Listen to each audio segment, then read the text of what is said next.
সুপ্রিয় দর্শক, সবাইকে স্বাগত জানাচ্ছি আওয়ার ডেমোক্রেসি অনুষ্ঠানে। আমি হাবিব রহমান আছি আপনাদের সাথে এবং অনুষ্ঠানটি সরাসরি সম্প্রচারিত হচ্ছে নিউ ইয়র্ক স্টুডিও থেকে।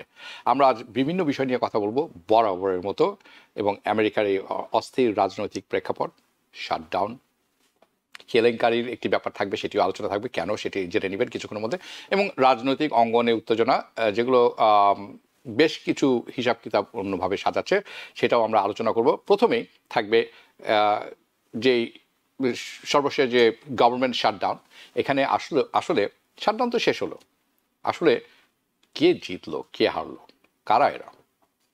ডেমোক্রেটরা বলছেন তারা রিপাবলিকানদের টেবিলে বসতে বাধ্য করেছেন। অন্যদিকে রিপাবলিকানদের জবাব হচ্ছে, আমরা তো এইসব শর্ত 30 দিন আগেই দিয়েছিলাম তোমাদেরকে, তাহলে আসল লাভ হলো কার? আমরা খুঁজে দেখব ডেমোক্রেটরা কতখানি এগোলো, রিপাবলিকানরা পাল্টা শক্তি কতখানি প্রয়োগ করলো, কি তাদের লাভ হলো, আর শেষ মুহূর্তে কংগ্রেসের ভেতর কি ঘটছে নতুন করে, সেটিও আলোচনায় থাকবে। এরপর যেটি থাকবে সেটি বুঝতে পারছেন অনেকে, ঝড় তুলছে নতুন করে জেফ্রি অ্যাপস্টিনের ফাইল। এই নথি খোলার দাবি এখন ট্রাম্পকে কতটা চাপে ফেলেছে সেটি আলোচনা থাকবে। ইমেল এবং পুরানো যোগাযোগগুলো যদি আপনি দেখেন, অনেক প্রশ্ন উঠছে। ট্রাম্পের সম্পর্কিতা কি আসলে, এবং আরও কতখানি গভীর ছিল, সেটাও প্রশ্ন চলে আসছে। সবচেয়ে বড় বিষয় হচ্ছে রিপাবলিকান কট্টর রিপাবলিকান যেমন আছেন লরেন বোবার্ট, মার্জরি টেলর গ্রিন, তারাও নিজ দলের ভেতর থেকেই এই ফাইল প্রকাশের দাবি তুলছেন এখন। এতে একটু দ্বিধায় পড়েছে রিপাবলিকান পার্টি। সেটি কেন দ্বিধায় না, একটু বিভক্তিতে পড়েছে, আসলে কি তাই সেটি দেখব। এবং আন্তর্জাতিক অঙ্গনে দক্ষিণ আফ্রিকায় গণহত্যা চলছে, জেনোসাইড চলছে, এই ইস্যুতে ট্রাম্প ঘোষণা দিয়েছেন তিনি জোহেন্সবার্গে অনুষ্ঠিত G20 সম্মেলনে যাবেন না, কারণ সেখানে নাকি হোয়াইট ফার্মার যারা আছেন তাদের জেনোসাইড করা হচ্ছে, তারা জেনোসাইডের শিকার। দক্ষিণ আফ্রিকার সরকার যেটি আছে, সাউথ আফ্রিকান, তারা বলছেন এটি ভিত্তিহীন, এবং আজ সকালে আরেকটি কথা বলেছেন যে এটা না আসলে এটা দেয়ার লস, সেটি আলোচনায় থাকবে। তথ্যভিত্তিক বাস্তবতা, রাজনৈতিক কিছু বর্ণনার সব কিছু নিয়ে আমরা আলোচনা করব। এই সব কিছুর মাঝখানে আরেকটি নতুন হচ্ছে, সেটি হচ্ছে বাংলাদেশে নাকি অচল অবস্থা চলছে অ্যাকর্ডিং টু ইন্ডিয়ান মিডিয়া। একেবারে চমকে যাওয়ার মতো ঘটনা, কিন্তু তারা এটা কেন করছেন, কে বলছেন, আসলে কি তাই হচ্ছে কিনা, গণসংযোগ নিয়েও বিতর্ক আছে, সেটিও আলোচনায় থাকবে। এই সমস্ত আলোচনায় আজকে আমার সাথে যোগ দিচ্ছেন সাংবাদিক, লেখক, গবেষক হাসান ফেরদৌস, স্বাগত জানাচ্ছি আপনাকে।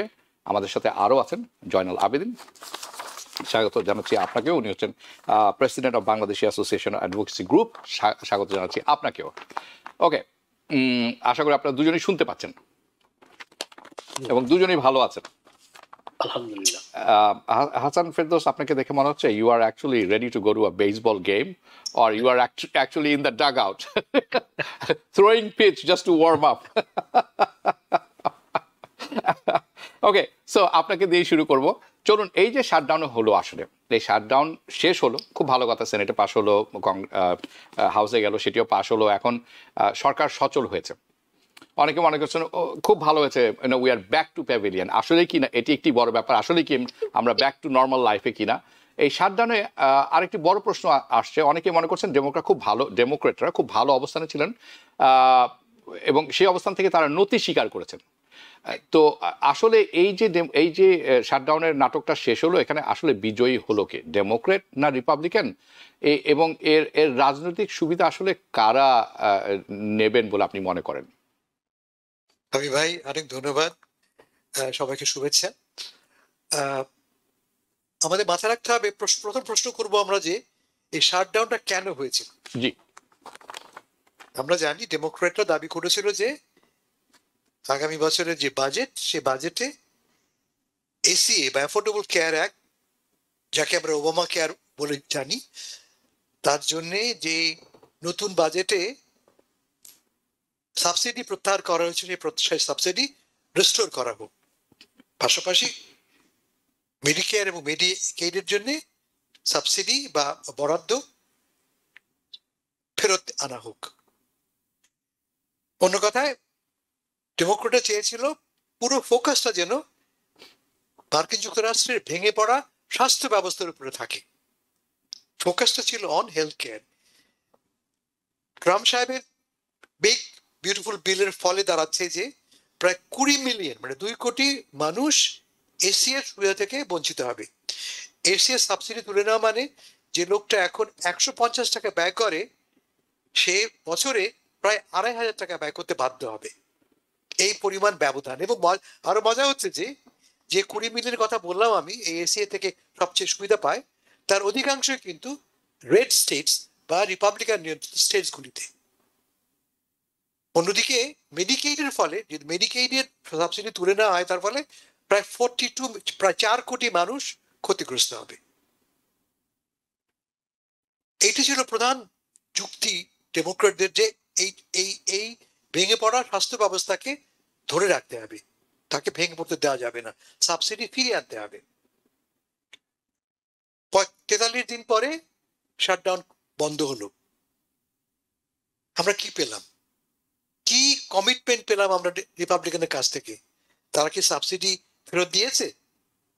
তারা কি বলেছে তারা এসি এর জন্য যে ব্যয় বরাদ্দ ছিল তা রেস্টোর করবে? না, তারা শুধু বলেছে যে এবছরের শেষ নাগাদ ডিসেম্বরের মাঝামাঝি কোন এক সময় তারা এসিএ প্রশ্নে একটি ভোটের ব্যবস্থা করবে। কংগ্রেসে বিশেষ করে সিনেটে ভোটের ব্যবস্থা করবে। কংগ্রেস হাউস কিন্তু ব্যাপারে সম্মতি জানায়নি, সম্মতি জানিয়েছে সিনেট।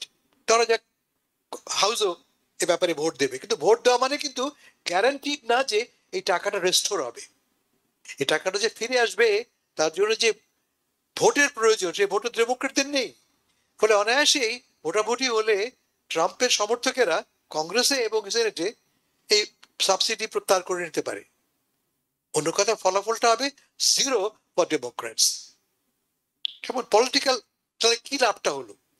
আমরা আরো কি দেখলাম যে ডেমোক্রেটের লিডারশিপ কিন্তু মোটামুটি শক্ত হয়েছিল, তারা কিন্তু কম্প্রোমাইজ করেনি। এর আগের বার আপনাদের মনে আছে মার্চে যখন এর আগে ট্রাম্প প্রশাসনের সময় এর আগের বার শাটডাউন হয়েছিল, সেই শাটডাউনে হুমকির সময় চাক শুমার কিন্তু কম্প্রোমাইজ করেছিলেন এবং কম্প্রোমাইজ করার জন্য তিনি ডেমোক্রেটদের কাছ থেকে বাইরেও নানাভাবে হেনস্থার মুখোমুখি হয়েছিলেন। এবার তিনি কম্প্রোমাইজ করেননি, শক্তভাবে দাঁড়িয়েছিলেন, ঠিক আছে। কিন্তু 8 জন ডেমোক্রেটিক এবং ইন্ডিপেন্ডেন্ট সিনেটর রিপাবলিকানদের সঙ্গ দেওয়ায় শেষ পর্যন্ত প্রস্তাব পাশ হলো এবং শাটডাউন বন্ধ হলো। শাটডাউন বন্ধ হওয়ার ফলে যেটা ঘটলো যে রাষ্ট্র ব্যবস্থা সরকার সচল হলো। আমরা সবচেয়ে বড় ভয় ছিল আমাদের ফুড স্ট্যাম্পস, স্ন্যাপ বেনিফিটস নিয়ে। সেই স্ন্যাপ বেনিফিট রেস্টোর করা হচ্ছে এই নতুন চুক্তির ভিত্তিতে এবং বেতন বন্ধ হয়েছিল সেই বেতন ফেরত দেওয়ার ব্যবস্থা করা হয়েছে। যে প্রায় 4,000 লোকের চাকরি গিয়েছিল তাদের চাকরিও তারা ফেরত পাচ্ছে। কিন্তু মূল যে দাবি ছিল সেই মূল দাবিতে কিন্তু ডেমোক্রেটরা জয় হননি। But this very important. আর তা হচ্ছে এই যে এই পুরো বিতর্কের সময় আমরা দেখলাম কি ফোকাসটা কি ছিল। উভয় পক্ষে স্বীকার করে নিচ্ছেন যে হ্যাঁ আমাদের স্বাস্থ্য ব্যবস্থা, আমাদের হেলথ কেয়ার সিস্টেম খুবই নড়বড়ে অবস্থায় আছে। ইন্টারেস্টিংলি আপনি বলেছেন মার্জিন টেইলর গ্রিনের কথা। মার্জিন টেইলর গ্রিন কি বলেছেন? তার যে রাজ্য অঙ্গরাজ্য বলছে ট্রাম্প সাহেব খুব ব্যস্ত ফরেন পলিসি নিয়ে, তার সময় নেই আমাদের রাজ্যের স্বাস্থ্য ব্যবস্থায় ভেঙে পড়ছে এই নিয়ে কোনো অ্যাটেনশন পে করতে। ভেবে দেখুন কথাটা কে বলছে? মার্জরি টেইলর গ্রিন, মানে মাগা রিপাবলিকানদের মধ্যেও সবচেয়ে বড় মাগা তিনি সরাসরি সমালোচনা করছেন প্রেসিডেন্ট ট্রাম্পের। ট্রাম্প সাহেবও অ্যাডমিট করেছেন হ্যাঁ স্বাস্থ্য পরিচর্যার প্রশ্নটি, হেলথ কেয়ারের প্রশ্নটি গুরুত্বপূর্ণ। এইটি হচ্ছে ডেমোক্রেটদের ভিক্টরি। তারা আলোচনার কেন্দ্রে নিয়ে এসছেন স্বাস্থ্য পরিচর্যার বিষয়টি এবং আগামী মধ্যবর্তী নির্বাচনে, আগামী বছরের নভেম্বরে যে নির্বাচন হবে তাতে কিন্তু একটা প্রধান ইস্যুই হবে হেলথ কেয়ার ইস্যুটি। ফলে শর্ট টার্মে ডেমোক্রেটরা লুজ করেছে, clearly they have lost, but long টার্মে যেহেতু ডিবেটের কেন্দ্রে চলে এসে হেলথ কেয়ারের প্রশ্নটি, লং টার্ম কিন্তু তারা জিতেছে।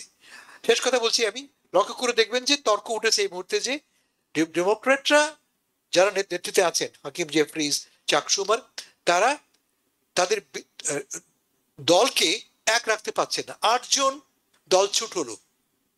এটা লিডারশিপের ফেলিয়ার না? Of course failure.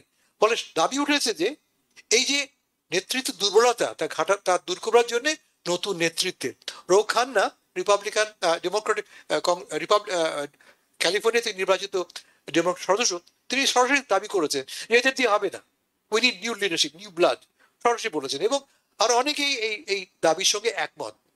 ফলে এই শাটডাউন পলিটিক্সের একটা অতিরিক্ত ফলাফল হচ্ছে যে ডেমোক্রেটিক পার্টির ভেতরে কিন্তু এক ধরনের সিভিল ওয়ার শুরু হয়ে গেছে। এটা কোথায় গিয়ে ঠেকবে আমরা জানি না, তবে শর্ট টার্মে আমি বলবো, শর্ট টার্মে রিপাবলিকানদেরই জয় হয়েছে।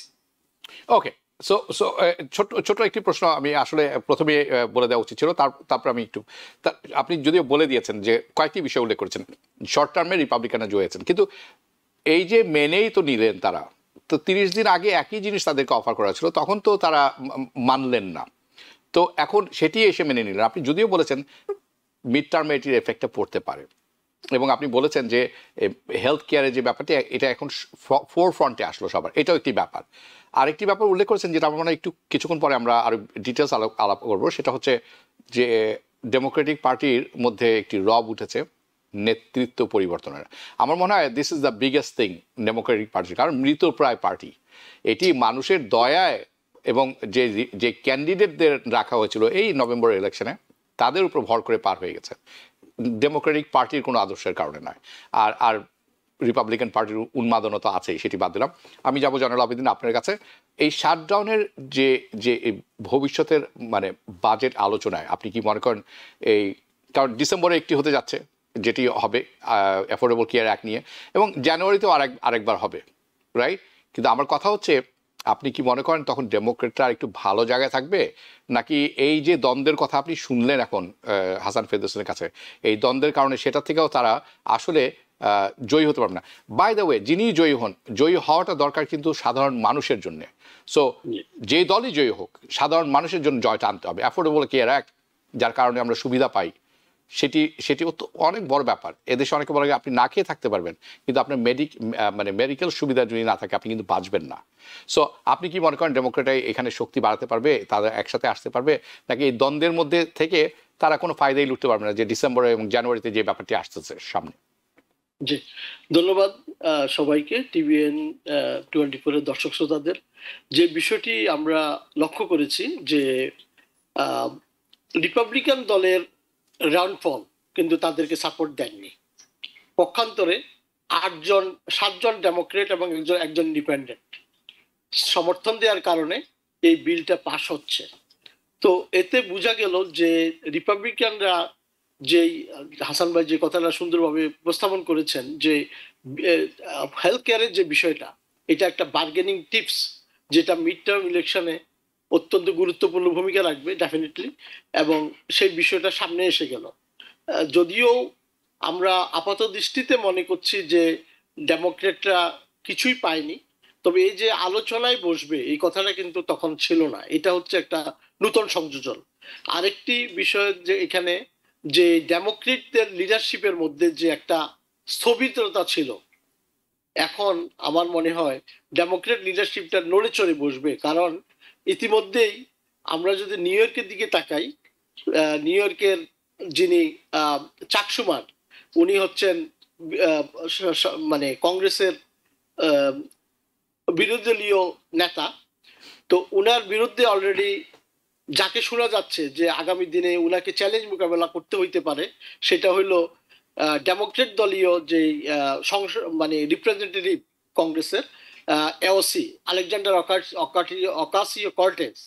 অলরেডি তার নাম এসে গেছে, এবং আমরা জনমত জরিপে নিউ ইয়র্কে যেটা দেখতেছি, সেখানে একটা রব যে সুমারের যে জনপ্রিয়তা অনেক ভাটা পড়ে গেছে, এবং সেই ক্ষেত্রে ডবল ডিজিট এবং বিশেষ ব্যবধানে এওসি এগিয়ে আছে। এই যে একটা মানে সারা দেশে একটা একদিকে কিছুদিন আগে যে ইলেকশন হয়ে গেল, যে এখানে ডেমোক্রেট সোশ্যালিস্টদের একটা জয় জয়কার, অন্যদিকে এই বিষয়টা আমার মনে হয় এটা ডেমোক্রেটদের ভাবার বিষয় আছে। এবং ডেমোক্রেটদের নেতৃত্ব যেভাবে ঝিমিয়ে পড়ছিল, যেটা আমরা গত 44 দিন বা 43 দিনের শাটডাউনে আমরা দেখেছিলাম, সেই ঝিমিয়ে পড়া নেতৃত্বটা পরিবর্তন কতটুকু হবে তা হয়তো এই মুহূর্তে বলা মুশকিল, যেহেতু এখনো সময় আছে।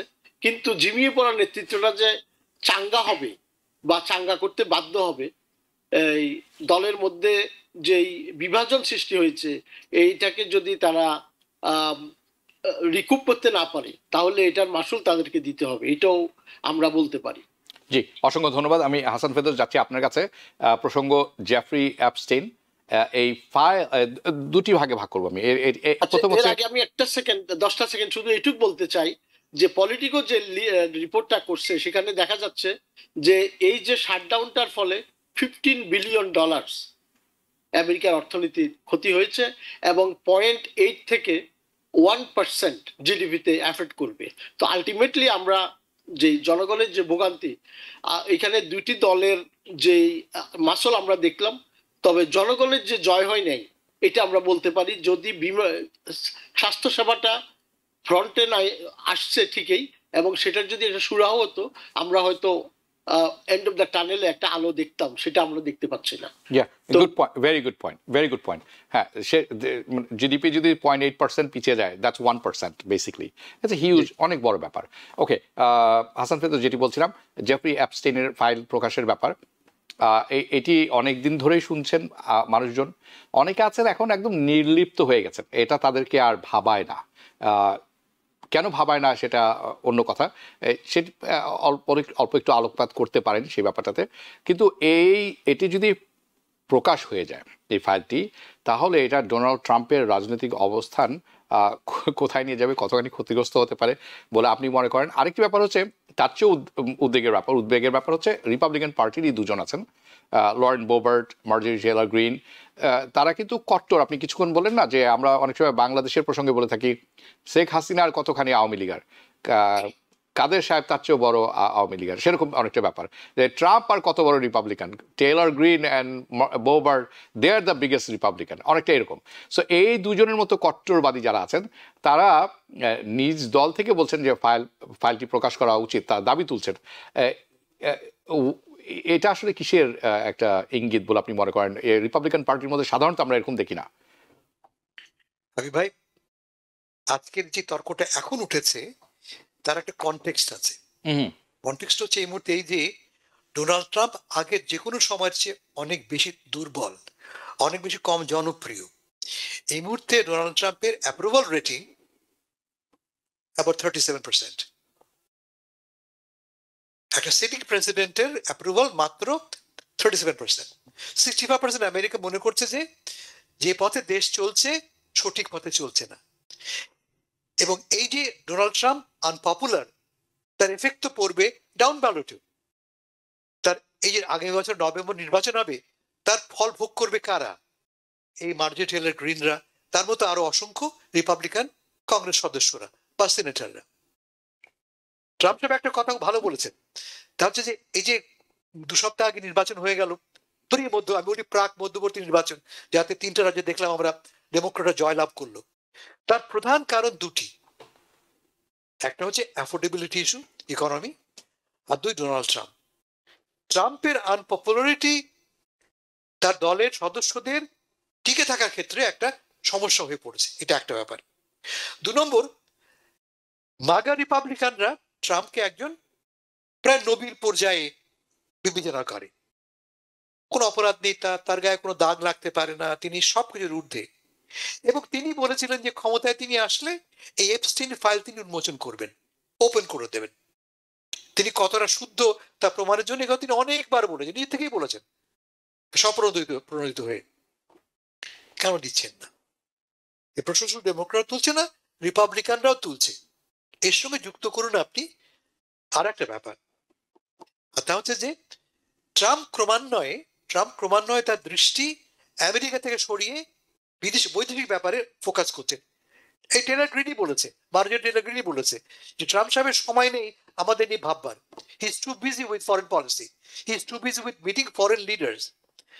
কেমন?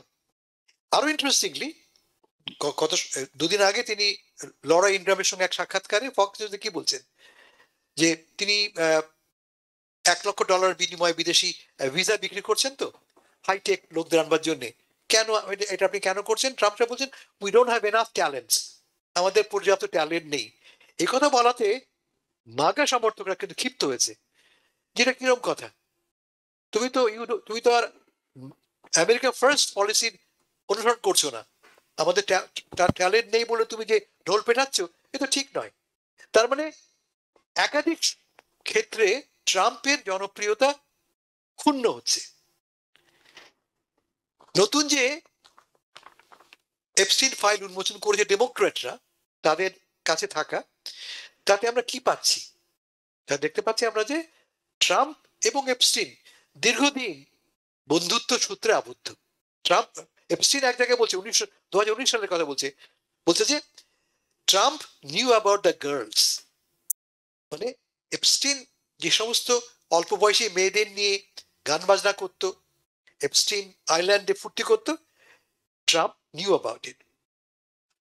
আরো একটা কথা তিনি বলেছেন ট্রাম্প সম্বন্ধে, আমি তাকে কোট করছি, Trump was the dog that did not bark. এটা শার্লক হোমস থেকে রেফারেন্স নিয়ে তিনি বলছেন। আপনাদের নিশ্চয়ই মনে আছে, ট্রাম্প সাহেব আমরা 2 মাস আগে দেখেছিলাম এপস্টিনের জন্মদিনে যে বই করা হয়েছিল, সেই বইতে ডোনাল্ড ট্রাম্প সাহেব ছবি এঁকেছিলেন, একটি নগ্নপ্রায় নারীর ছবি নিয়ে ট্রাম্প তাকে শুভেচ্ছা জানিয়েছিলেন। ফলে এটা স্পষ্ট দিনের মতো যে ট্রাম্প এবং এপস্টিন, যিনি একজন পেডোফাইল, একজন সেক্স ট্রাফিকার, তার সঙ্গে ডোনাল্ড ট্রাম্প সাহেবের নিকট ঘনিষ্ঠ সখ্য ছিল। ট্রাম্প সাহেব গতকাল কি বলেছেন? তিনি বলেছেন যে ডেমোক্রেটদের ইনভেস্টিগেট করবেন। ডেমোক্রেট বলতে তিনি বোঝাচ্ছেন বিল ক্লিন্টন, তিনি বলছেন ল্যারি সামার্স, এদের সঙ্গে এপস্টিনের সম্পর্ক ছিল। খুব ভালো কথা, কিন্তু তোমার সঙ্গে যে ছিল, তোমার সঙ্গে বলতে আমি ট্রাম্প বোঝাচ্ছি, সেটা ইনভেস্টিগেট করবে কে? আপনারা জানেন কংগ্রেসে একটা প্রস্তাব উঠেছে, বিল উঠেছে, সমস্ত এপস্টিন ফাইল রিলিজ করে দেওয়া হবে। প্রায় 2 মাস ধরে এটা আটকে রেখেছেন স্পিকার জনসন।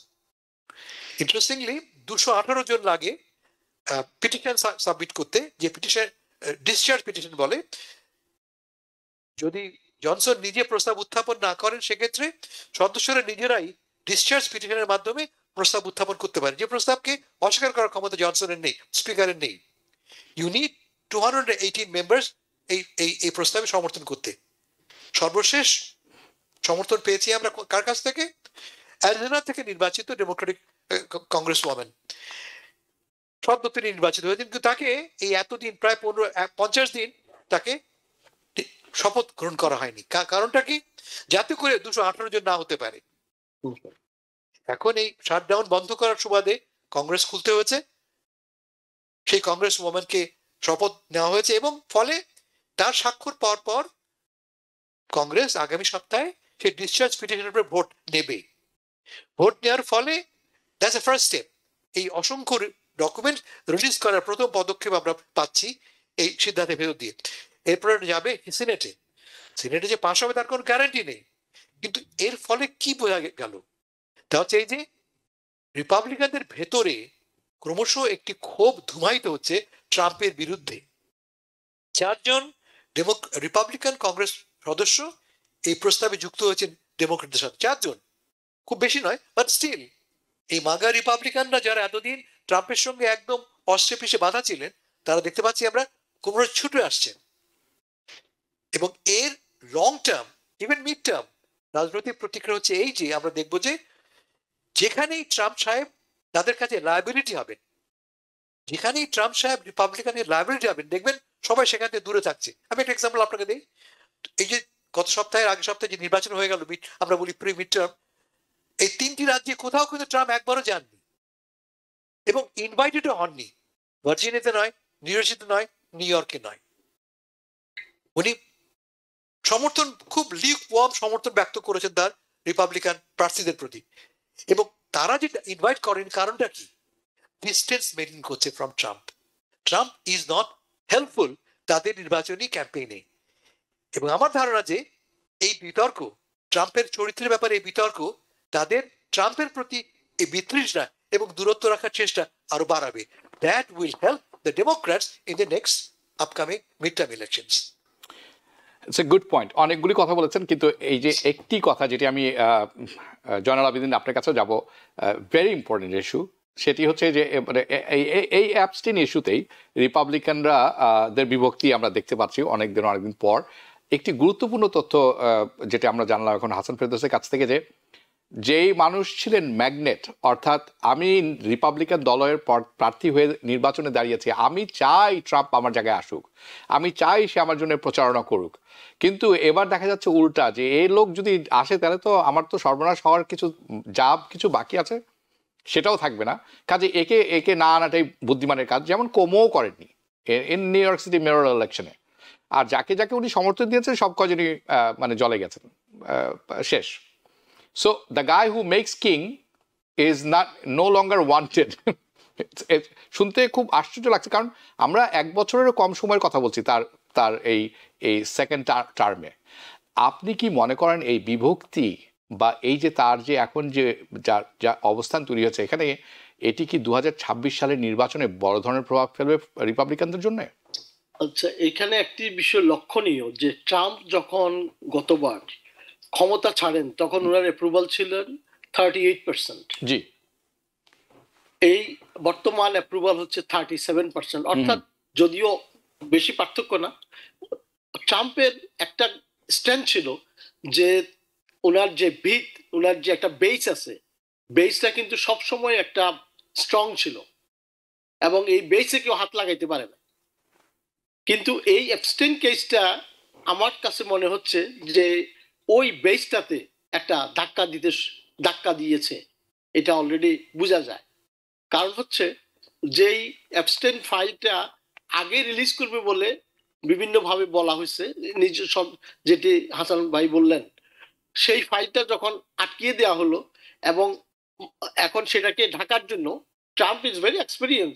আমাদের ভুলে গেলে চলবে না যে এই যে মেয়েদের ব্যাপারে, ইভেন গত বছরের প্রথম যখন ইলেকশনে আসে, ট্রাম্প যখন প্রেসিডেন্ট ক্যান্ডিডেট ছিল প্রথমবার, অনেকগুলো এইভাবে অভিযোগ এসেছিল। He knows how to put it under the রাগ, দ্যাটস ওয়ান স্ট্রেংথ আমি বলবো। কিন্তু একটা জিনিস আমাদের এখন বুঝতে হবে যে এখন যেহেতু হি ইজ দ্য প্রেসিডেন্ট, এখন বিল ক্লিন্টনের কথা বলে লাভ হবে না, কারণ Bill Clinton no more in the picture. যতই বলা হোক ডেমোক্রেটদের এইটা করবে সেটা করবে, ইনভেস্টিগেশন করবে পুনর্ভাবে, কিন্তু জনগণ জানে, বেস জানে যে what ever he is trying to do, এটা দিয়ে রাগ আর ঢুকান করা যাবে না, সাত দিয়ে মাছ ঢাকা যাবে না, হাত দিয়ে মাছ ঢাকা যাবে না। এটা একটা বিষয়। দ্বিতীয় যে বিষয়টা হলো, আপনি একটি কথা খুব সুন্দরভাবে এনেছেন, সেটা হলো আমরা জানি এই মেয়র হিসাবে কুমোকে ট্রাম্প সমর্থন করেছিল ওপেনলি বিভিন্নভাবে, এবং কুমো কিন্তু সাংবাদিকদের কাছে উনি বলছেন যে প্রেসিডেন্ট হিসাবে উনি একজন ভোটাধিকার দেওয়ার ব্যাপারে সাজেস্ট করতে পারেন, বাট ওনার এন্ডোর্সমেন্ট কুমো চান নাই। এই হচ্ছে মানে ওনার গ্রহণযোগ্যতা। তাহলে একজন রিপাবলিকানকে সাপোর্ট না করে ডেমোক্রেটের সাপোর্ট করলো, যদিও বলছে যে he is a bad democrat, but still আমি সাপোর্ট করছি। বাট ব্যাড ডেমোক্রেট হিসাবে সাপোর্ট করার পরে যে আগের দিনের যে বিষয়টা আমরা ভোটের মাঠে যেটা দেখলাম, সেখানে নেগেটিভ ইমপ্যাক্ট হচ্ছে আমরা বলবো। তো এই যে বিষয়টা, আমরা এই যে কনটেক্সটটা যদি বিচার করি, যে ট্রাম্পকে একদিকে ওয়েলকাম জানানো হচ্ছে না, সেদে কিন্তু কুমোকে, যেটাই হোক, কুমোকে এন্ডোর্স করলো, সেখানেও সে প্রত্যাখ্যান করার একটা বিষয় কিন্তু দেখাইছে। এটা কিন্তু উইলিংলি, গ্রেসিয়াসলি, যে আই রিয়েলি থ্যাংক ট্রাম্প যে আমাকে সাপোর্ট করছে, এই কথা কিন্তু বলেনি। পক্ষান্তরে বলছে যে এটা তার ব্যক্তিগত মতামত। এই জিনিসগুলো কিন্তু লক্ষণীয়। তো মধ্যবর্তী নির্বাচনে আমরা আশা করছি যে এর একটা প্রভাব অবশ্যই পড়বে।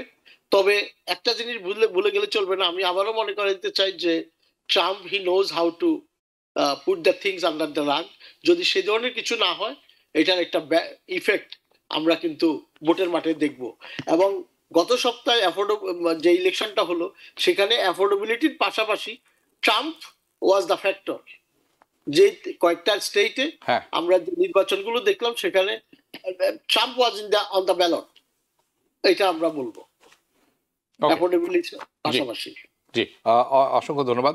হি wants to be on the ballot, he thinks উনি যদি ব্যালেটে থাকবেন, হাসান ফেরদৌস তো কিছুক্ষণ আগে বলছেন যে কোনো প্রার্থী এখন চাবেন সবাই তার সাথে ডিস্টেন্স মেনটেন করে চলার চেষ্টা করবেন। আর উপায় তো থাকবে না, আগামী ইলেকশনে তো তার থাকতেই হবে তার ছবি, সেটি দেখবো আমরা কি হয় তখন, তখন তার পালানোর জায়গা থাকবে না। So everybody is trying to maintain the distance with him. It's very strange একটা সাইকি তৈরি হয়েছে, এবং এত দ্রুত হবে সেটা বোঝা মুশকিল ছিল। I hope will see anyway. Hasan Ferdous, যাচ্ছি আপনার কাছে, প্রসঙ্গে একটু পরিবর্তন করব, যাচ্ছি একটু আন্তর্জাতিক অঙ্গনে। দক্ষিণ আফ্রিকা, সাউথ আফ্রিকা, যেখানে প্রেসিডেন্ট ট্রাম্প দাবি করছেন যে ওখানে হোয়াইট ফার্মাররা জেনোসাইডের শিকার হচ্ছেন। আমি শিওর না জেনোসাইডের সংজ্ঞা ওনার কাছে পরিষ্কার কিনা, কারণ জেনোসাইড যেটি আমরা সম্প্রতি দেখেছি সেটি হচ্ছে গাজায়।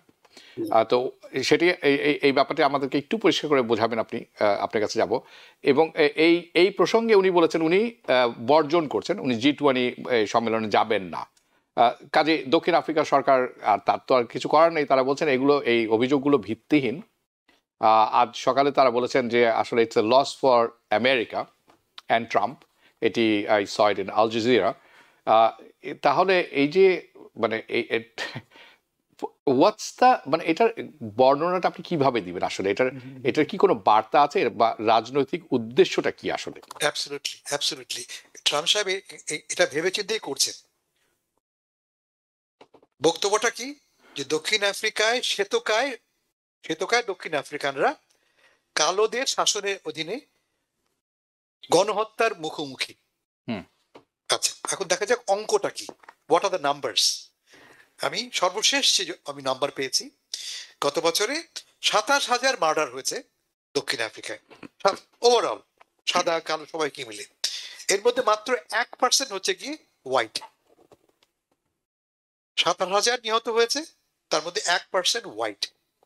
তাহলে দক্ষিণ আফ্রিকা জেনোসাইড হয়ে থাকে, 7,000 লোক মৃত্যুকে যদি বলি জেনোসাইড, তাহলে সেই জেনোসাইডের শিকার কি?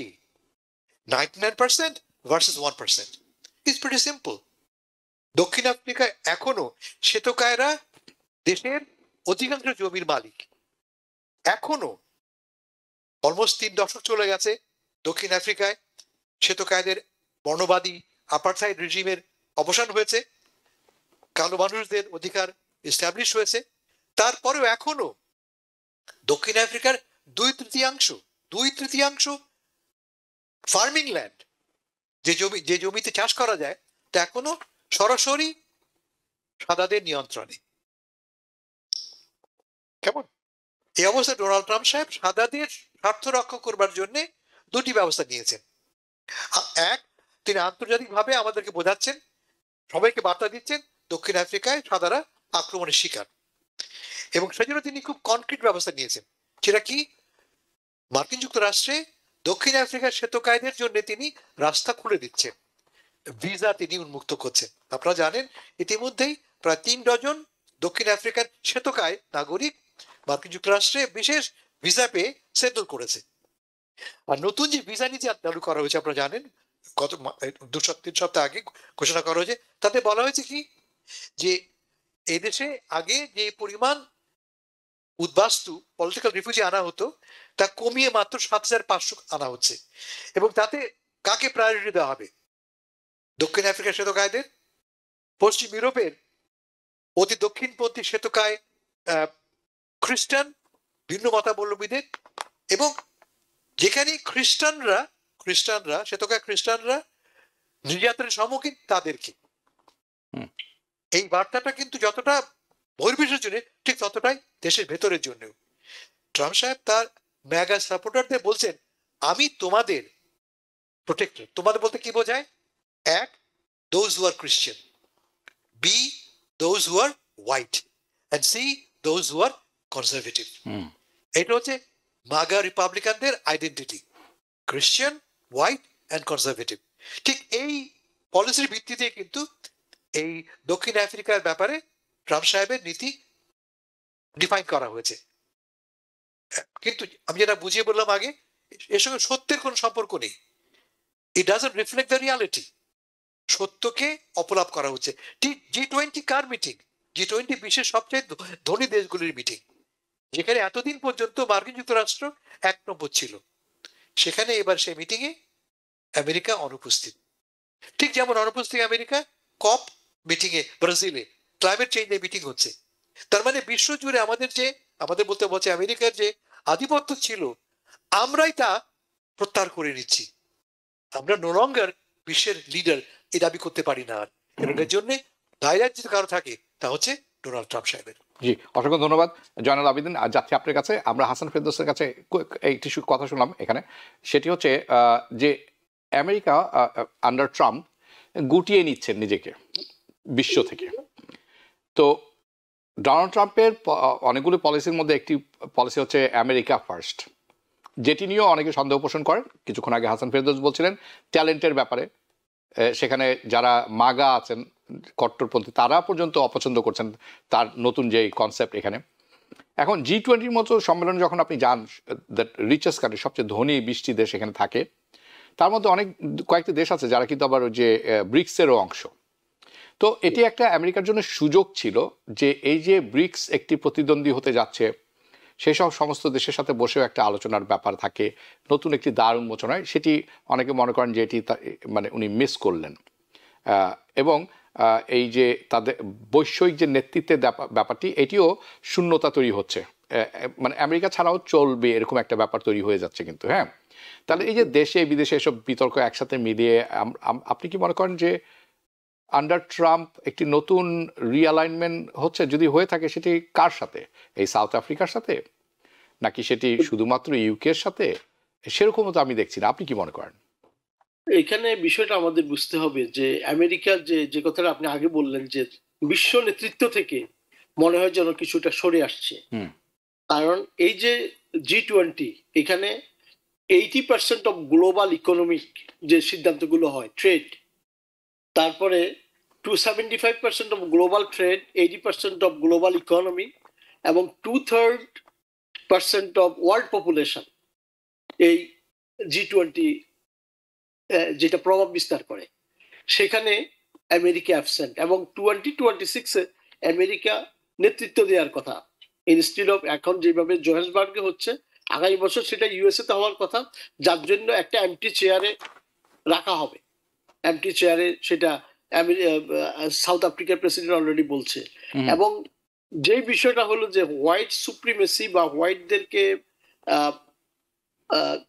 গ্লোবালাইজ করার যে একটা প্রক্রিয়া যে শুরু করা হয়েছে, সেটা কিন্তু স্পষ্ট। এটা America, why America is the leader economically এবং সোশ্যালি। যখনই পৃথিবীর কোনো দেশে কোনো কিছু ঘটতো, সেখানে আমেরিকা ছিল লিডার, সেখানে তারা ঝাঁপিয়ে পড়তো। এটা একটা আমেরিকার ঐতিহ্য। আজকে সেইটার সাথে কম্প্রোমাইজ করা হচ্ছে, যেখানে রিফিউজি 75,100 অ্যাকসেপ্ট করবে, যেখানে করা হতো 125,000, সেখান থেকে কমিয়ে আনা হচ্ছে 7,500-এ, এবং সেখানে ক্লাসিফাই করা হচ্ছে কাদেরকে দেয়া হবে। তো পুরো যে বিষয়টা হচ্ছে যে আমেরিকার যে নেতৃত্ব থেকে সরে আসছে না, সরে যাচ্ছে, এটার একটা প্রক্রিয়া কেন যেন এটা ইঙ্গিত বহন করে। এবং আরেকটি যেটা বিষয়, সেখানে কারো কাছ থেকে সরে আসার পরে এখন এই যে G20-তে না গিয়ে তার সাপ্লিমেন্ট কি আসলে বুঝে আসছে না যে এটাকে কিভাবে কভার করবে। একদিকে যেমন ঘরের মধ্যে অশান্তি শুরু হয়ে গেছে, শাটডাউন থেকে শুরু করে নিজের দলে, অন্যদিকে গ্লোবাল ইকোনমিতে আমেরিকার যে অবস্থান, সেটাও অনেকটা নড়বড়ে হয়ে যাচ্ছে। আসলে আমরা আমাদের এই দেশকে নিয়ে কিছুটা শঙ্কিত হওয়ার বিষয়, যেটা হচ্ছে যে আমেরিকা ফার্স্ট যে বিষয়টা স্লোগান দিয়ে আসছিল, কিছু কিছু মনে হচ্ছে তো আগে তো বুঝাই গেছে যে আমেরিকা ফার্স্টের জায়গায় ফ্যামিলি ফার্স্ট বা এই ধরনের একটা বিষয় এখন দাঁড়িয়ে গেছে। আমি ট্যাট করি এখানে জয়নাল ভাই, হাবিব ভাই খুব একটা ভালো কথা বলেছে জয়নাল ভাই। Family first after Donald Trump first, কেমন? তার প্রমাণটা কি? আগামী বছরে G20 হবে কিন্তু মার্কিন যুক্তরাষ্ট্র, উনি বলেছেন। কোথায় হবে জানেন আপনারা? মায়ামিতে। কোথায় হবে? ডোনাল্ড গল্ফ ক্লাবে। যে গল্ফ ক্লাবের মালিক কে? ডোনাল্ড ট্রাম্প নিজেই। বলে ডোনাল্ড ট্রাম্প সাহেবের নিজস্ব ক্লাবে মিলিয়ন্স অফ ডলার ইনভেস্ট করে, খরচ করে পরবর্তী G20 হবে, যা কিনা ক্লিয়ার কনফ্লিক্ট অফ ইন্টারেস্ট। ফলে যে কথা বললেন জয়নাল ভাই, আমেরিকা ফার্স্ট না, আমেরিকা ফার্স্ট হলে তিনি আজকের মিটিংয়ে যেতেন এবছর G20-তে। নেক্সট ইয়ারের G20 পারিবারিক তার ব্যক্তিগত মালিকানাধীন ক্লাবের অনুষ্ঠিত হবে, যা কোনোভাবেই গ্রহণযোগ্য নয়। আমি জানি না আসলে আমি কিভাবে বলবো এই কথাটি।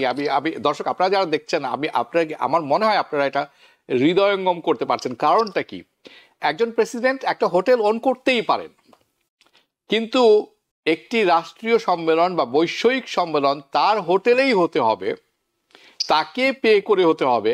এটা কতখানি যে মানে আমরা সাধারণত বলে থাকি interest of conflict of interest, কত এটা আসলে কত ছোট শোনায় তার কাছে, এটা বুঝিয়ে বলার আমি বলতে পারছি না। কিন্তু আমার মনে হয় এটা আলোচনার সময় আছে। হাসান ফেরদৌস, আপনি অনেক কিছু বলতে চাচ্ছেন।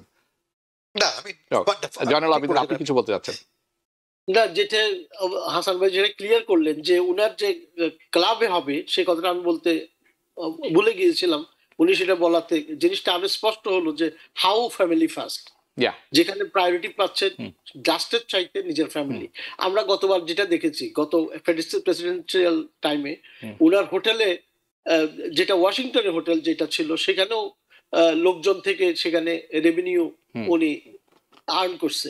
এবং উনার মেয়ের যে she was the adviser of the president, এবং মেয়ের ব্যবসা ছিল, এবং বিভিন্ন ভাবে যে সুবিধাগুলো নিয়েছে এগুলো তো ওপেন সিক্রেট। তো এই যে ডেফিনেটলি কনফ্লিক্ট অফ ইন্টারেস্ট, শুধু কনফ্লিক্ট অফ ইন্টারেস্ট না, কনফ্লিক্ট অফ কি বলবো, ইন্টারেস্ট তো আসলে একটা ভালো টার্মে শোনায়। এখানে যে রাষ্ট্রের চাইতে ফ্যামিলি প্রাধান্য পাচ্ছে, নিজেকে প্রাধান্য পাচ্ছে, সেই জিনিসটা আরো ন্যাক্কারজনক। বাংলাদেশের সাবেক রাষ্ট্রপতি প্রধানমন্ত্রী শেখ হাসিনার ফ্যামিলির মতো মনে হচ্ছে ট্রাম্পের গল্পটা। I am sorry, it's not a bad joke. এটা দুঃস্বপ্ন। আমি যে কথাটি বলছি আপনাদের কাছে অনেক সময় অনেকের কাছে মনে হবে এটি একটি it's a bad joke. Unfortunately এটি একটি দুঃস্বপ্ন, কিন্তু সত্যিকার অর্থে আমাদের চোখের সামনে হচ্ছে। এটা হচ্ছে মানে আমাদের দুর্ভাগ্য যে আমরা দেখছি। অ্যান্ড কোথায় হচ্ছে? যে দেশটিকে মানুষ মনে করে ল অ্যান্ড অর্ডারের দেশ। দেশটির ইতিহাস কিন্তু অত্যন্ত ভয়ঙ্কর। এটি নিয়েও কথা বলবো আমরা সামনে হয়তো। কারণ সত্যিকার অর্থে স্লেভারি থেকে শুরু করে সিভিল রাইট মুভমেন্ট থেকে ভোটিং রাইট থেকে ভয়াবহ অবস্থা। আমরা কথা বলবো সামনে। এনিওয়ে, হাসান ফেরদৌস, আমি একটু বাংলাদেশ প্রসঙ্গে যেতে যাচ্ছি, আপনাকে দিয়ে শুরু করি। জুলাই সনদ নিয়ে প্রধান উপদেষ্টার যে প্রস্তাবটি আছে, এই ব্যাপারটিতে একটু বিভিন্ন রকম কথা শুনছি আমরা। এটি কি কোনো সমঝোতার প্রস্তুতি এখানে দেখছেন আপনি বা শুনেছেন, বা নাকি রাজনৈতিক স্বার্থটি বড় বিভিন্ন দলের জন্য খুব বড় হয়ে দেখা দিচ্ছে? এটি একটি প্রশ্ন। আরেকটি প্রশ্ন হচ্ছে যে এই যে জুলাই সনদ বাস্তবায়নে বাংলাদেশের যে রাজনৈতিক স্থিতি, নির্বাচন প্রক্রিয়া, অনেক কিছু প্রভাব ফেলবে বলে মনে করছেন অনেকেই। আপনিও কি তাই মনে করেন? রবি ভাই, এখন যা বাংলাদেশ হচ্ছে তা হচ্ছে নির্বাচন পূর্ব মাঠ দখলের লড়াই।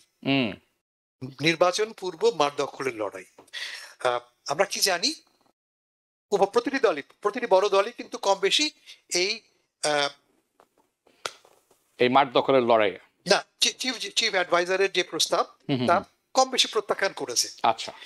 অথচ আমরা এও জানি যে যখন মিটিং হয়েছে তারা সবাই স্বাক্ষর করেছেন, শুধু স্বাক্ষর নয়, সমর্থন জানিয়েছেন। পত্রিকা খবর এসেছে যে এই নিয়ে তো কথা হয়েছে, মিটিং তারা করেছেন, এবং মিটিং সবাই তারা কিন্তু সমর্থন ব্যক্ত করেছেন। তারপরে দাঁড়াচ্ছে কি, একদিকে বলছি আমরা হ্যাঁ, অন্যদিকে আমরা বলছি না। মূলত আমার সমর্থকদের মধ্যে সমর্থন বেস এক্সপ্যান্ড করবার জন্য বা স্ট্রেংথেন করবার জন্য। আমরা আরো কি জানি, জামাত এবং এনসিপি উভয় কিন্তু আলোচনা করছে। জামাত কথা বলছে আমরা জানি বিএনপির সাথে কমপক্ষে 50টি আসনে, যাতে করে বিএনপি কোন রকমের শক্ত ক্যান্ডিডেট না দেয়, এই বিষয়ে নেগোশিয়েট করার চেষ্টা করছে। একইভাবে এনসিপি চেষ্টা করছে একটা সার্টেন নাম্বার অফ সিটস তাদেরকে গ্যারান্টি যেন দেয়। বোধ জামাত এবং বিএনপি এ নিয়ে তারা নেগোশিয়েট করছে। তার মানে পুরো এটা একটা খেলা, নাটক একটা হচ্ছে। পাশাপাশি এও ঠিক যে সিদ্ধান্তগুলি এসছে চিফ অ্যাডভাইজার কাছ থেকে, সবগুলি খুব পরিষ্কার না, কোনটা কন্ট্রাডিক্টরি বটে। যেমন একটা এক্সাম্পল দিই আমি, নতুন একটা সাংবিধানিক কাউন্সিলের গঠন করার কথা বলা হয়েছে, যে কাউন্সিলটা হবে আলটিমেট বডি, এই সংস্কার প্রশ্নে চূড়ান্ত সিদ্ধান্ত তারাই নেবে। অথচ যে 7-8 মাস ধরে নেগোসিয়েশন হলো, সেখানে কোথাও কিন্তু এরকম সংবিধান কাউন্সিলের কথা বলা হয়নি। আরো কি দেখতে পাচ্ছি আমরা, যে বলা হচ্ছে যে এই সংবিধান এই সংস্কারগুলি যদি আগামী পার্লামেন্টে 270 দিনের মধ্যে মীমাংসিত না হয়, তাহলে অটোমেটিক্যালি তারা স্বয়ংক্রিয়ভাবে তা গৃহীত হয়ে যাবে। তুমি চাও বা না চাও, মেম্বাররা চাক বা না চাক, মতৈক্য পৌঁছুক বা না পৌঁছাক, এটা স্বয়ংক্রিয়ভাবে মানে অটোমেটিক্যালি উইল বি অ্যাডপ্টেড। তাহলে কি দাঁড়ালো, যে এই পার্লামেন্টের যে ভূমিকা, জনপ্রতিনিধির যে ভূমিকা, তাকে মিনিমাইজ করা হলো। আমাদের সিদ্ধান্ত নয়, সিদ্ধান্ত পূর্বগৃহীত সিদ্ধান্তটাই মেনে নিতে হচ্ছে। একই কথা কিন্তু এই কাউন্সিল নিয়েও। কাউন্সিল কোনো ক্রমেই একটা স্বাধীন সংবিধান পার্লামেন্টের চেয়ে পাওয়ারফুল হতে পারে না। সকল সিদ্ধান্ত গ্রহণের চূড়ান্ত ক্ষমতা কিন্তু এই পার্লামেন্টের। সেই পার্লামেন্টের ভেতরেই আমি তৈরি করে দিচ্ছি একটা সাংবিধানিক কাউন্সিল, যে কিনা সংস্কার প্রশ্নে চূড়ান্ত সিদ্ধান্ত গ্রহণ করবে। How can it be? এছাড়া কিছু কিছু বাড়তি অভিযোগ এসছে, বাড়তি সমস্যা তৈরি হয়েছে। জামাত বলছে একই দিনে করা যাবে না গণভোট এবং নির্বাচন, বিএনপি বলছে একই দিনে করতে হবে, ইত্যাদি ইত্যাদি। এগুলি আমার কাছে মনে হয় খুব গুরুত্বপূর্ণ নয়। তবে যেটা গুরুত্বপূর্ণ হাবিব ভাই এবং সবাইকে এই কথাটা আমি বলার চেষ্টা হচ্ছে যে জুলাই বিপ্লব আমাদেরকে একটা আশার জন্ম দিয়েছিল। আমরা কি ভেবেছিলাম, যে বাংলাদেশটা বদলাবে, নতুন এক বাংলাদেশ হবে। এই বাংলাদেশ গড়বে কে? অ্যাপারেন্টলি দেশের মানুষ, কিন্তু দেশের মানুষ তো নিজেরা অপারেট করে পলিটিক্যাল পার্টির মাধ্যমে। বিএনপি, জামাত, এনসিপি, তারাই ব্যর্থ হচ্ছে। আমরা দেখতে পাচ্ছি তারাই তাদের প্যারোকিয়াল ক্ষুদ্র স্বার্থ অ্যাডভান্স করবার জন্য তার অনৈক্য সৃষ্টি করছে। এটি আমার কাছে খুব ডিসঅ্যাপয়েন্টিং, খুবই কষ্টকর বলে মনে করি। এই ব্যাপারটি আমি জয়নুল আবেদিন আপনার কাছে যাব, আপনি শুনলেন, অত্যন্ত দুঃখজনক বাট বাস্তব। এর মধ্যেই ভারত থেকে আমরা শুনছি ঢাকায় নাকি শাটডাউন চলছে। আমরা মানে আপনি যেরকম আশ্চর্যিত হয়েছেন আমার কথা শুনে, আমিও সেরকমভাবে আশ্চর্যিত হয়েছিলাম যখন দেখেছি, এবং বড় বড় মিডিয়াতে এটি তারা বলছেন যে জন অসন্তোষ একটা ব্যাপার চলছে। মানে সেটি আপনি কতখানি জানেন সেটা আমাদের জানাবেন। কিন্তু আমার কাছে রিয়েল প্রশ্ন যেটা আছে যে এই প্রতিবেশী দেশের যে রাজনীতি, এটি আসলে কতখানি বিভ্রান্তমূলক। সাধারণ যেই আছেন সাধারণ জনগণ বাংলাদেশে শুনেই তো ভরকে যাবেন যে এটা আবার কোথা থেকে কবে হলো, কোথায় কে শাটডাউন করছে, হ্যাঁ, হোয়াট ইজ গোয়িং অন এই পার্শ্ববর্তী দেশে, এবং তারা এগুলা কেন করছে। অনেকখানি তো হাসিনা যখন করে তখন আমরা অনেক সময় বলি যে এই সাবেক প্রধানমন্ত্রীকে এটি করতে দেওয়া উচিত নয় ওই দেশে বসে, কিন্তু তারা নিজেরাই বসে এসব করছেন। ওয়াই? বিষয়টি হচ্ছে যে গত 54 বছর তারা একটা বিষয়ে অভ্যস্ত হয়ে গেছিল, যে যেই ন্যারেটিভটা তারা ক্রিয়েট করে দিছে সেটাই বাংলাদেশে বাস্তবায়িত হয়েছে। রাইট। ওই দিবা স্বপ্নতে তারা এখনো আছে, এবং নরেন্দ্র মোদী এখনো বুঝতে পারছেন না যে সব এগুলো একই বাস্কেটে রাখার ফলে তার যে বর্তমান যে অবস্থাটা, যে সাউথ এশিয়ার কোন দেশের সাথে তাদের বন্ধুত্ব নাই। আজকে যদি ভারত কোনো কারণে বৃহৎ কোনো যুদ্ধে জড়িয়ে পড়ে, তার পাশে দাঁড়ানোর আসলে কেউ নাই। তো এখান থেকেও তাদের শিক্ষা হবে না। আর যেটা গতকালকে যেটা ছিল যে 13 তারিখের লকডাউন, শাটডাউন, এই ধরনের কিছু আমরা শুনছিলাম, বাস্তবতা তো আমরা দেখেছি। তো এই যে দেশের ভিতরে যে বিভাজন সৃষ্টি করার যে একটা বিষয়, সেটিও চলছে। ডেফিনেটলি এটা চলবে, এটা আশা করা যায়। এটা আমরা আশাই করি যে এর চাইতে আর ভালো কি হইতে পারে। কিন্তু বিষয়টা হলো, হাসান ভাই যে কথাটা ইঙ্গিত দিচ্ছেন, আমি আরেকটু সেটা অ্যাড করতে চাই। যেহেতু ফেব্রুয়ারিতে নির্বাচন, এখন প্রত্যেকটা দলেই আলোচনায় থাকতে চাচ্ছে। কেউ কারোর মধ্যে অভিযোগ এনে, কখনো দেখবেন বিভিন্ন একই দলের বিভিন্ন নেতার বক্তব্য কিন্তু বিভিন্ন রকম। কেউ বলছে আমাদের কাছে আওয়ামী লীগ খুব নিরাপদ, আমরা আওয়ামী লীগকে যত কিছু আছে সব মাফ করে দেব। মানে আবার কেউ বলছে এক এক জায়গায়, মানে যে সিটটা উইন করা দরকার, সেখানে যে কথাটা বলা দরকার সেটাই বলতেছে। আমার মনে হয় যে জাতীয়ভাবে পার্টির যে একটা স্ট্যান্ড থাকা দরকার, সেটা কিন্তু মিনিমাইজ হয়ে যাচ্ছে। আমরা এই রাজনৈতিক বক্তব্যগুলো লক্ষ্য করলে এই জিনিসটা কিন্তু আমরা দেখতে পাচ্ছি। আমরা গত 2-3 দিন আগে ফখরুল আহমেদ, মির্জা ফখরুল বলছেন কি, যে আমরা ক্ষমতায় গেলে আপনারা আওয়ামী লীগ হিসাবে যেভাবে নিরাপদ ছিলেন, আমাদের কাছে তার চাইতে নিরাপদ থাকবেন, সব মামলা তুলে ফেলবো। এই যে কথাবার্তাগুলো, এটা বোঝা যাচ্ছে যে তারা আলোচনায় থাকতে চাচ্ছে এই ফেব্রুয়ারিকে টার্গেট করে। এবং ভিতরে ভিতরে সমঝোতা চলছে, সমঝোতা এবং সরকার যে দুইজনকে নিয়োগ করা হয়েছিল, যে একজন হলো আসিফ নজরুল, আরেকজন উপদেষ্টা আমি নাম ভুলে গেলাম, তো ওনাকে অলরেডি বিএনপির সাথে সমঝোতার জন্য, অর্থাৎ এই যে দাবি যে বিষয়গুলো গণভোটের ব্যাপারে বা যে ঘোষণাটা দেওয়া হয়েছে, এইটা কিন্তু সবাই ভিতরে ভিতরে ঐক্যমত আছে। এখন তারা আলোচনার জন্য আগামী ইলেকশনে নিজেদেরকে আলোচনায় রাখার জন্য এই পলিসিগুলো অ্যাডপ্ট করতেছে। সুতরাং বিভাজন যতই হোক, নির্বাচন যত গণিয়ে আসবে, আমরা আরো অনেক কিছু দেখব। আমরা অতীতে যেমন দেখছি, আজকে বিএনপি করে পরের দিন আওয়ামী লীগ থেকে নমিনেশন নিয়ে গেছে, এই ধরনের অনেক কিছু আমরা দেখার এখনো অপেক্ষায় আছি। তো সবচেয়ে বড় জিনিস হচ্ছে, যেটা দুঃখজনক, সেটা হলো আমরা 54 বছরের যে হতাশার ভিতরে ছিলাম, 24 আমাদেরকে যে আশাটা দেখিয়েছিল, এই যে ছোট ছোট বাচ্চারা, আমরা গত 1 বছর বা 14 মাসের এই বর্তমান প্রেক্ষাপটে এসে তাদের আমাদের সেই স্বপ্নটা যে বিফলে যাচ্ছে, এই আন্দোলনের যে রেজাল্ট থাকার কথা সেটা যে হাতছাড়া হয়ে যাচ্ছে, এটার জন্য আমরা শঙ্কিত। প্রবাসী হিসাবে আমরা যেটা আশা করি, যে যদি অন্তত পক্ষে 24-এর অভ্যুত্থানকে যারা ধারণ করে তারা যদি এক না থাকে, ভবিষ্যতে সবাইকে এর চরম মূল্য দিতে হবে। জি জি, অসংখ্য ধন্যবাদ জনাব আবিদিন হাসান ফেরদৌস, আপনাদের দুজনকেই। আজকে আর কিছু প্রশ্ন ছিল, কিন্তু আসলে সময় আমাদের কাছে আজ হবে না, কিন্তু আগামী সপ্তাহে আমরা পুনরায় বিভিন্ন বিষয় নিয়ে আলোচনা হবে এবং আমি আশা করবো আপনারা থাকবেন আমার সাথে। বিদায় নিচ্ছে আপনাদের দুজনের কাছ থেকে, আপনারা দুজনই ভালো থাকবেন। দর্শক, আশা করি অনুষ্ঠানটি আপনাদের ভালো লেগেছে। আমি জানি আরও অনেক প্রশ্ন আপনাদের মনে আছে, আমারও বেশ কিছু জিনিস ছিল ব্যাখ্যা করার মতো, হয়তো আগামীতে করব, নয় হয়তো আগামীতে অবশ্যই করব, এবং তখনও থাকবেন আপনারা আমাদের সাথে। দেখা হবে পরবর্তী অনুষ্ঠানে। শুভরাত্রি। TBN 24 টেলিভিশন দেখতে আজই কল করুন 7187776556। লগ ইন করুন www.totalcablebd.com।